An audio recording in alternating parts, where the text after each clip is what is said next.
What makes people truly fulfilled? Is it love, family, success? Or is it finding out who you really are, what you are truly made of? So you know your purpose here on Earth and your connection to the universe.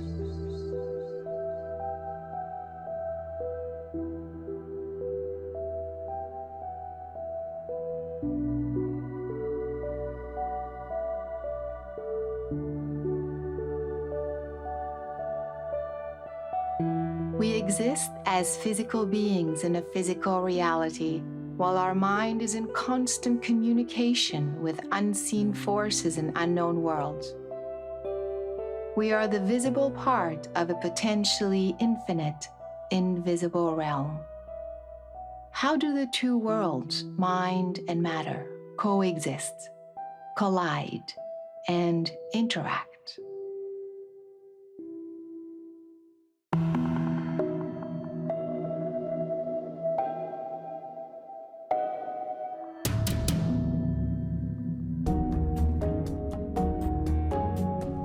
PK is short for psychokinesis. It is the ability to move a physical object without physical contact.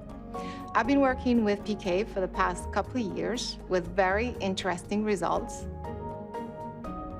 It is your intent that is interacting with the physical object that is getting it to respond. But the minute you let go of the result is when you get the result.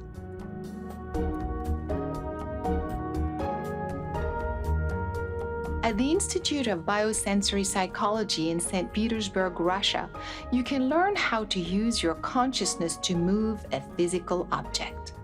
A graduate from this institute is UC Berkeley's quantum physicist, Dr. George Weissman, who has been able to demonstrate these effects repeatedly and over the past several years.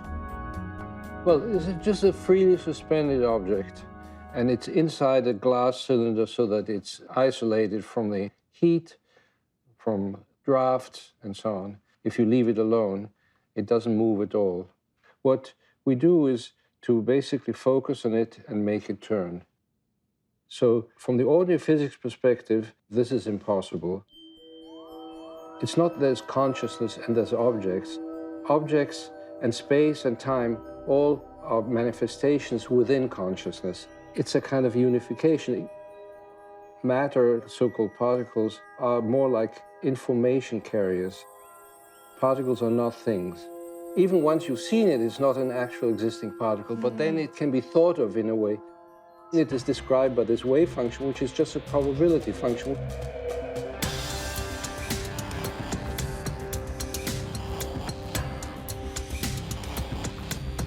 I asked PK practitioner and meditation teacher Sean McNamara to facilitate a session with my friend Rachel, who had never practiced PK before and was eager to try.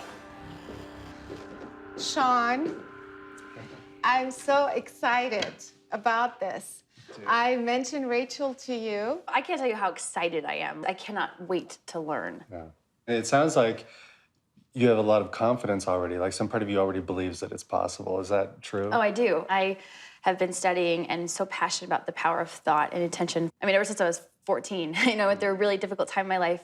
I saw a movie that changed my life, and I had this very life-changing experience where I was like, that's what I want to do. I want to perform, I want to act, I want to inspire people just like that film did for me. Through focusing on that, intending it, writing it down, having vision boards, seeing it, watching it every day, seeing myself do it every day. I ended up playing the lead in the sequel to that same film 6 years later, something that everybody told me was impossible. Where you place your awareness is where energy goes. That's basically all we're doing here with this psychokinesis experiment. We're going to produce movement by using our mind in a certain way. And it's really like baking a cake. You put all the right ingredients together, and you put them in the oven, and you give it enough time, and when enough time has passed, you pull out this beautiful, delicious cake. And no calories involved. Yes. It is a meditation process in itself, and the way other types of meditation have those life lessons wrapped in, you see it right in front of your eyes. If you're too tense, it stops moving. When you relax, it starts moving again. If you don't give it enough time, it doesn't work. If you let go, it works. So this is just another way of showing those basic life principles that we all know about. And so at this point, we can lift up your container, and you'll want to do this very slowly, because when you do it too quickly, it knocks off the tin foil from the needle. And then you'll want to just put your hands on the glass on either side of the object. Eventually, it'll start responding to your breathing pattern and to the level of relaxation in your mind. So yeah, when it starts, it means that a shift has occurred within you. And mine just started responding too, so I think we're sharing a field now. Is it working? This is so cool to watch. Yeah, I mean, it was totally still. It's moving.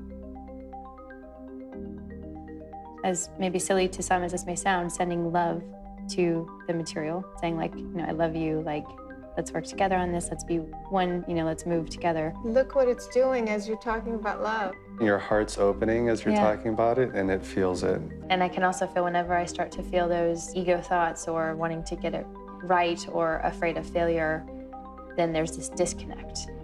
And I think that's so powerful to understand that that's the whole thing of ego. It's like the want to get it right can block you. But when you just allow and be filled with love and energy, like amazing, miraculous things can happen. Rachel will now attempt to place 2 objects inside the glass container and see if she could perhaps influence one object and not the other.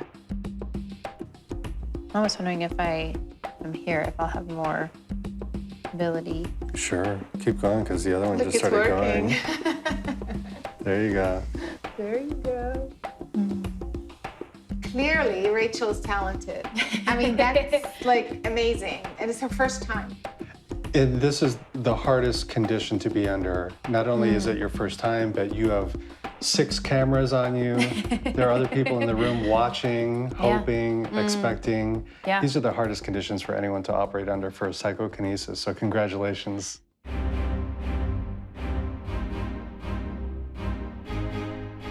Did you have fun?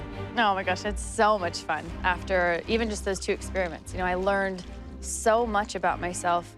If you practice these things, like you literally feel like a superhuman version of yourself. Superhuman. That's the title of the film, yeah. The photons that are bouncing off of the object are going in through my eyes, the rods and cones, are producing an electrical signal that goes to the back of my brain, which reconstructs an image. So what I'm really looking at when I look at the piece of paper or tin foil or a toothpick, whatever it is I'm moving, I'm looking at my own mind. If we were truly separate from each other, there's no way we'd be able to do PK because of the inherent separateness. But if we can dissolve that sense that we're separate from everything and increase the sense that we're already one, then that makes PK possible. Of course it's possible, because when I'm moving an object, I'm moving my own mind.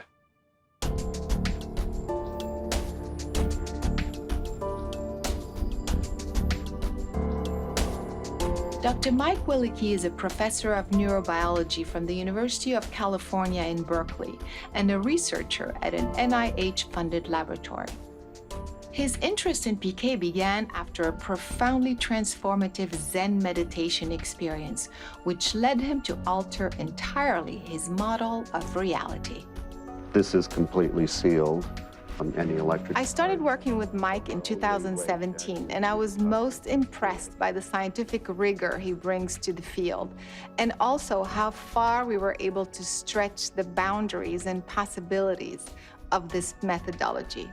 And the model that I think is probably more truthful is a model that actually a famous physicist, John Wheeler, developed, which he calls the participative universe. Instead of having a camera or the eye and then a display in this linear sort of causal relationship, the universe is actually this self-excitatory loop where there's no separation between the observer and the observed, but because they form this continuous interactive feedback. And so this is why I started to believe in the possibility of PK as a scientist, because the object is truly not outside of you. But it's so, if, for example, if I want to move my finger is connected to my consciousness through neural pathways in the body and to my brain. So when I want to move it, it's a part of me and I can move it.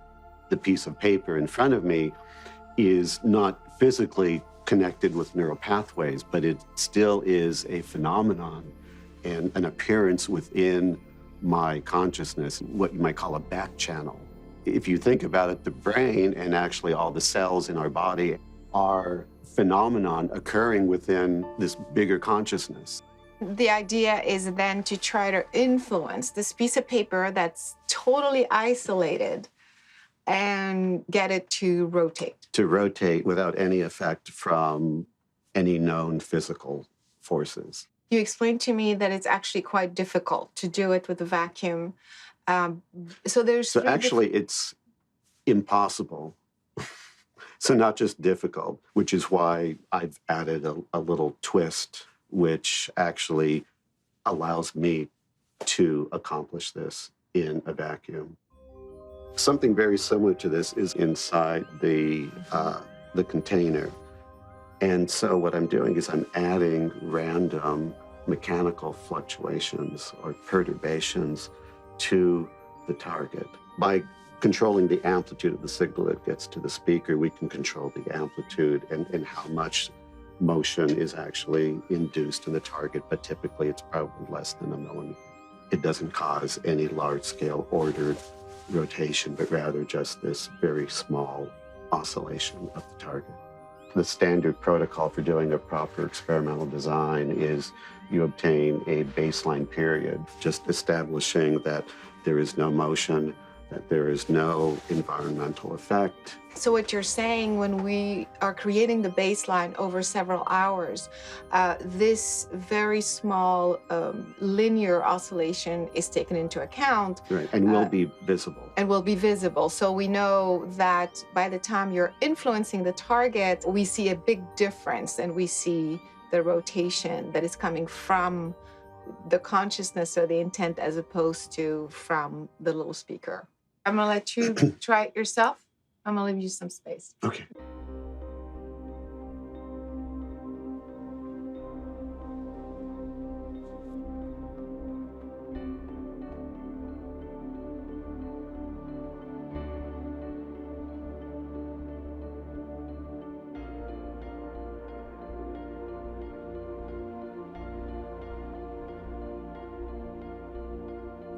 So Mike, how did it go? What happened? If you can see, here's the baseline, and it shows that the target is randomly moving back and forth, maybe like a degree or so from peak to peak. And then at this point here, you see a larger rotation. It's not something that I am willing with my mind and saying, move or, do this like a command, but rather it's much more of a feeling of connectedness. It is becoming clear that mind and matter are entangled, and the separation between objects and consciousness is nothing but an illusion. If that is the case, then I should be able to influence the same physical object in close proximity, or perhaps 1,000 miles away across 2 states. Well, let's find out. Hey, Mike, how's it going? Hi, nice to see you again. Yeah, you too. Have you been practicing? Yes, I'm looking forward to another session tonight. How long have you been running the device before I came on? So I have about an hour baseline, and then we'll do your session, which is typically you run about an hour or so, and then I continue after you're done running a continued baseline afterwards. Okay, awesome. I'm ready whenever you are. Okay, good. Okay, here we go.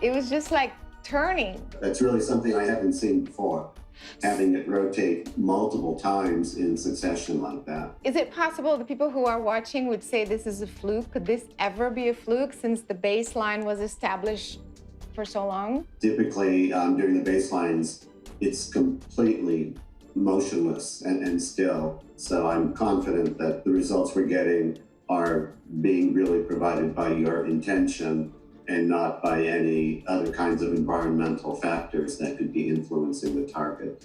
Every time we continue to get these good results, I become even more confident that this is a true phenomenon and that you really are providing the trigger for these rotations.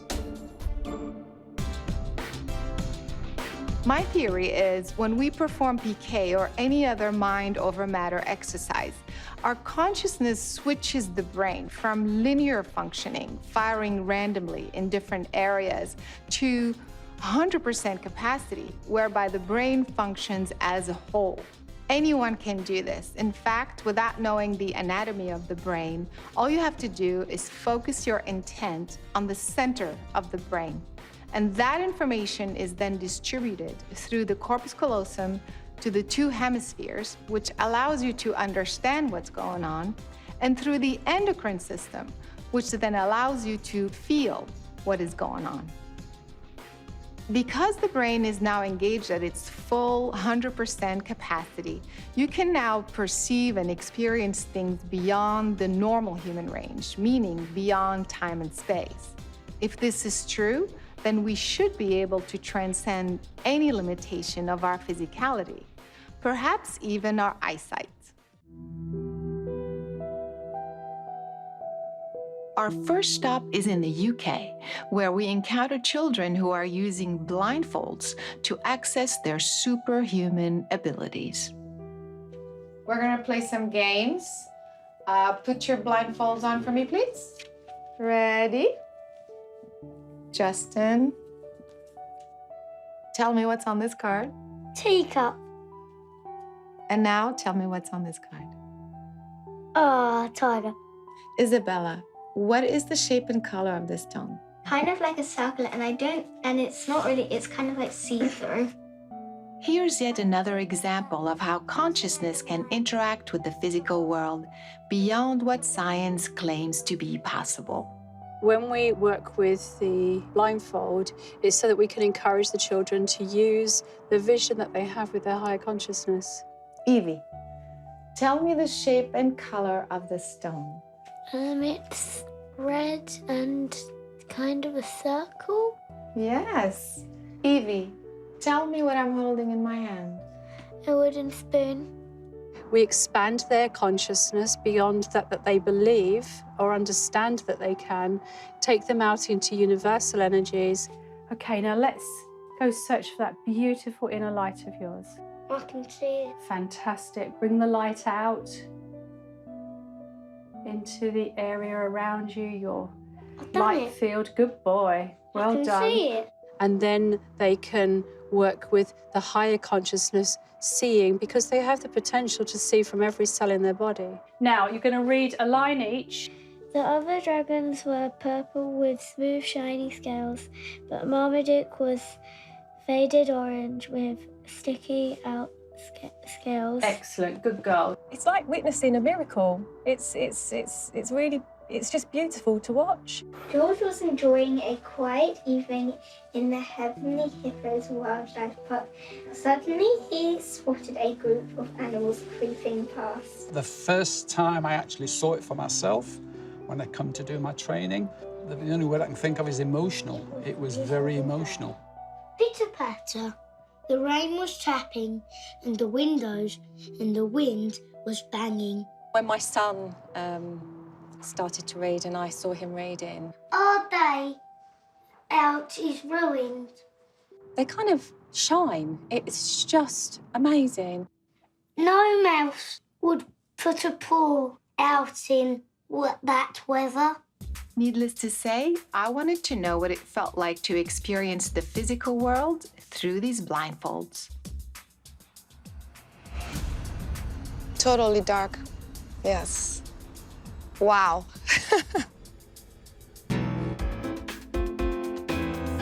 Witnessing these incredible children up close got us on a journey to discovering others around the world who are applying similar methodologies to achieve mind-blowing results. At MPUSA in Ogden, Utah, a blindfold technique called Vibra Vision helps you sense the vibration of various objects in the physical world. All physical matter in the universe is actually a form of energy that's made up of atoms. And those atoms are cycling or vibrating at a certain frequency. Practicing vibrovision gives us the ability to access our sensors and to perceive those vibrations, and then convert it into a usable mental image we call mind sight. Red, yellow, blue, yellow, orange, blue, green. We can see the unseen, to do things that are thought of as impossible. 8 of clubs, 10 of diamonds, 5 of hearts. 1, 2, 3. At MPUSA, folks of all ages demonstrate these incredible skills inside the academy and out in the real world. How about the grilled chicken and sausage gumbo? Gumbo. Nice there. How much do they cost again? To $29.98. Correct. And Colton, what were you just touching? These are fan boxes. All right, what color is that? That's blue. And let's find the Lay's brand.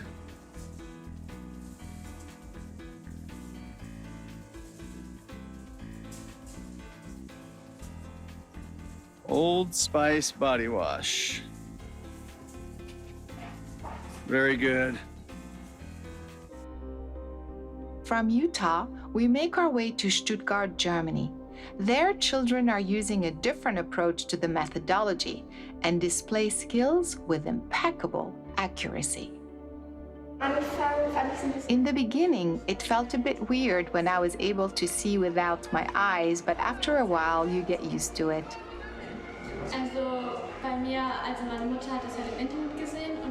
I was rather skeptical in the beginning, but once I learned it myself, my reaction was, wow, this really works.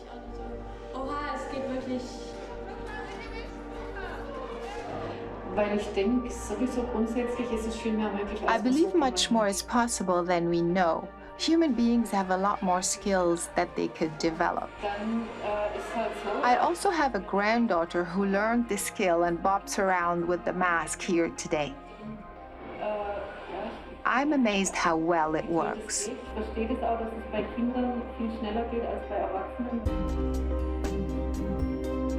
Groups around the world are using various techniques to achieve very similar results. I decided to investigate the origin of these methodologies, which led me to InfoVision in Moscow, Russia, and its founder, Mark Komisarov, who discovered blindfold perception 20 years ago. Постарался создать методику, которая, как мне казалось, могла бы активизировать эту способность. We developed a methodology that first worked with kids. Then I tried it with a blind kid, and it worked too. Then I tried it with adults, and it turns out the methodology also works with adults. And that is what I've been doing for the past 20 years. Эту способность у любого человека. Mark Komisarov's colleague, Mihaela Istrati, volunteered to offer further assistance on how the InfoVision technique actually works. Once these three are in harmony, consciousness, mind, and brain, then everything works at the speed of which the mind is able to accept this ability. In an attempt to bring scientific validation to their methodology, InfoVision reached out to reputable Italian neurosurgeon Professor Enrico Pierangeli and the theoretical physicist Professor Elio Conti from the University of Bari in Italy. We prepared some masks. We prepared some masks with instrumentation, able to measure the quantity of light inside the mask. Once we were sure the quantity of light inside the mask was 0, the experiment was done. The experiment was done. 8, 4,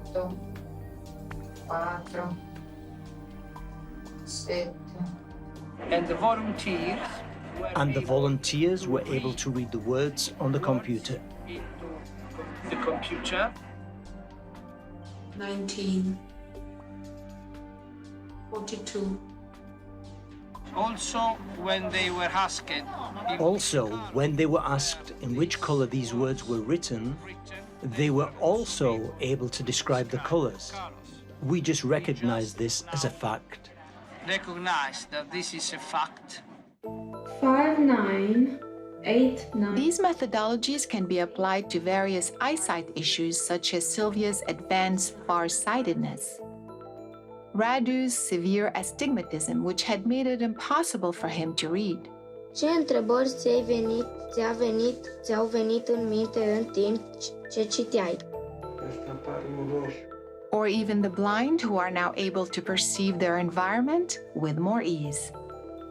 Now we're talking about something that is not just to help you with your guidance system or sense your environment, but something that is incredibly practical and transformative.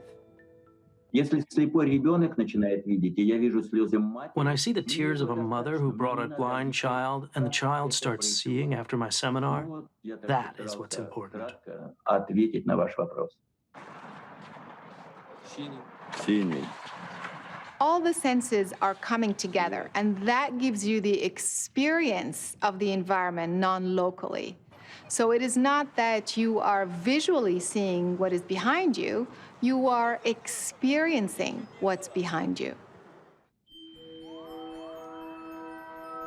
Back in the US, I shared my research with my longtime friend Kim, who at the age of 33 discovered she suffered from a rare genetic macular disease. While her condition is medically impossible to cure, Kim was willing to defy the odds and potentially try to regain her perfect eyesight. My eyesight is something that's been not normal for half of my life. So the first half of my life, first 33 years, were perfect vision, perfect. And then at age 33, a genetic disease appeared and became worse and worse over a period of 2 years. And it's a rare eye disease, and it affects the macula. My biggest problem is I can't read very well, and I have a lot of different reading aids. I'm trying to stay open to anything, so I'm very excited, and I'm hoping that I'll have just improvement in the sort of clarity of what I can see and be able to read a little easier, to be able to see somebody's face a little clearer, read a sign. It's just so frustrating.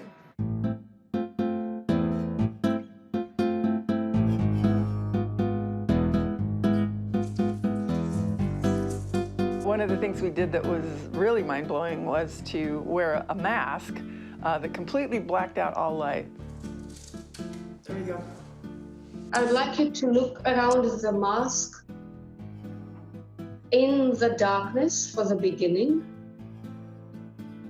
And sooner or later, you will start to see some little lights here and there. You sit there for a while, and then all of a sudden you start seeing things. All right, now I have a white dot. I started to see the whole, it was as if I was seeing the whole universe, all of the stars, all of the constellations. You could actually see the stars blinking, you could see meteors. Because I can still see the stars again. It was very cool. It's like you were, and so you could just sit there for a while and just enjoy the show. And then we started to use colored pieces of paper to determine if I could see colors. Yeah, so let's do like this. This is green. See if there's any difference in the colors. Here says purple, the opposite color. Mm-hmm. Here is red. Well, I couldn't see 100% of the colors. Some of the darker colors were harder to see. I could see colors. I just have to wait, and then it shows up, which is kind of the point of the whole thing. You don't need your eyes. It's your awareness or your consciousness that actually is doing the perception.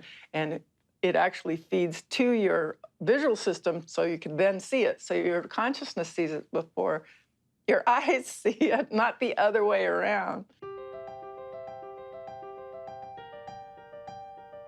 Everything's your attitude, which is your perspective, the way you go into things. It's just keep that attitude.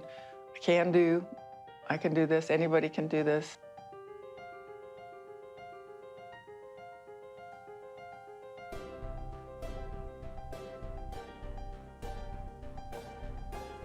That seems like it's blue.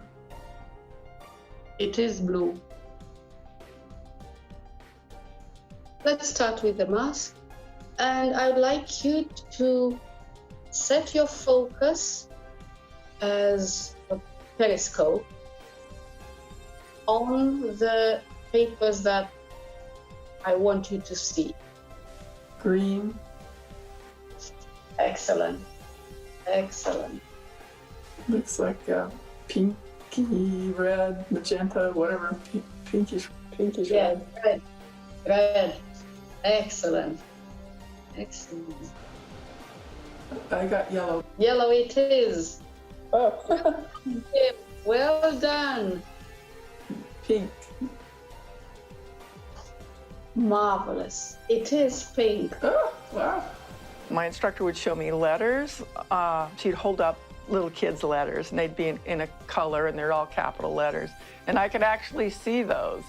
So, and that wasn't right here in front of me. She's in Romania, so it's many, many miles away. I have a T. Amazing, Kim. That's what it is. Well done. Woo-hoo.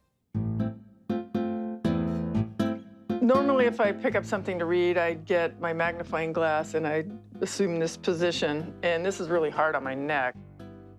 It hurts, and I've had some neck problems from constantly doing the same pattern. But now I just pick it up, I look at it, and I just wait, and then I start reading. Okay, so now it's getting really easy. I used to take notes and just write as if like I used to write, and thinking I was writing well, but I wasn't.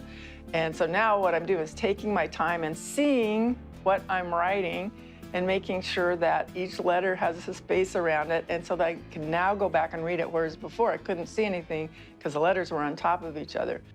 Okay, this says, let's try this now. I am going to write in different sizes. So now I'm just deciding to pay attention, take my time, and now I can read what I write. Huge. The idea that seeing is not believing, that seeing doesn't have anything to do with it. It's more like you can perceive everything, the visible, the invisible, whatever. You perceive it with your consciousness and your awareness. It's not seeing is believing. In fact, it's probably the opposite because your brain plays tricks on you through your vision and other things. So I think this is a huge concept that's applicable to everything. The blindfolds are an incredible tool that remind us that we don't actually see with our eyes, we see with our brain. But it is your consciousness that is reprogramming and directing your brain to perceive what you want to perceive and experience what you want to experience. This is what this is about, mind over matter. If the current scientific laws of physical reality were accurate and complete, then they shouldn't be broken, ever. And yet these laws are being broken every day, repeatedly, by hundreds of people around the world. The bottom line is this. No matter what you believe in, if you believe we live in a matrix in someone else's simulation, or if you believe in God or Buddha, or if you're an atheist and there's nothing beyond this physical world, the most powerful technology in the universe is consciousness. If your consciousness can change the chemistry of your body, if your consciousness can allow you to see perfectly without the use of your eyes, if your consciousness can allow you to move a physical object without physical contact, If you can influence an electrical device, an electronic device, or a computer nearby or at a distance, well, then who's more powerful, you or the physical world? Consciousness evolves by lowering its entropy. It does that by making choices. And by those choices, the individuated units of consciousness can evolve, if they make good choices, toward caring, toward love, toward consideration, or they can make poor choices and de-evolve toward fear, self-centeredness. It's all about me. We live in a world where freedom and free will are part of the design. And within that, there's choices that can be made, and those choices have impact throughout the entire quantum field, all great distances, from our thoughts and how that bounces off and echoes out of the matrix, and how that bounces back and influences us. So there's a dialogue going on with that. So we sort of come to this world, and I guess in our materialistic sense, we want to forget about vibrations and things like that. We just want to think of matter and stuff. What part of your life has been the most significant? And I'll bet it's not the stuff. It's not the car, it's not the house you live in. It's there, and it's important. Yeah, you need your car to get around and so on. But what's really important in your life are your relationships, the caring, the love, the significance of connecting with other people. What am I doing here? I know I have to pass on my this, and I have to give my kids this, and I have to, it's all of this stuff. Love, I think, is the main reason we're here. For me, knowing that that's it allows me to look at every day and I'm in love with life. The purpose of the universe is for life to emerge and thrive. We believe that these principles are universe-wide. The purpose in so many ways of existence is to know thyself. The self-awareness of the universe, this profound quality of awareness, of conscious awareness of existence, is inherent in the universe itself. Exploring your superhuman abilities allows you to discover your own potential, the mechanics of your consciousness. In other words, understand who you really are. As you think, as you feel, as you make choices, you contribute to the expansion of humanity as a whole. From a limited state of being to an elevated superhuman species that fits within the grand design of an intelligent universe. So now ask yourself, are you a superhuman?